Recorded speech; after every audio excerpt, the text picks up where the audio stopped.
શ્રદ્ધા આ બધું શું લઈને બેઠી? આ બધું આખું રમણ ભમણ કર્યું.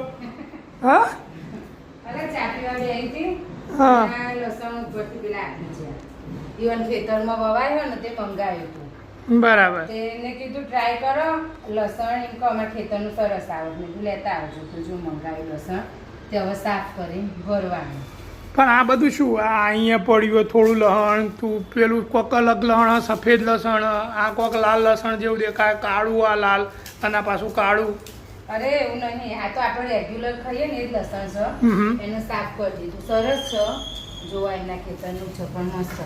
પણ એને એમ કીધું કે તમે આવ્યા લાલ લસણ આવે ને લાલ કઢીવાળું એકદમ ઝીણું ઝીણું ફોલવામાં થોડી તકલીફ પડે પણ ખાવાની બહુ મજા આવે. જોવા કીધું તમે લાલ લસણ ટ્રાય કરો, ટેસ્ટમાં બી સારું પડશે અને હાર્ટ માટે કે લાલ લસણ આ ઝીણી કઢીનું આવે ને એકદમ એ બહુ સારું.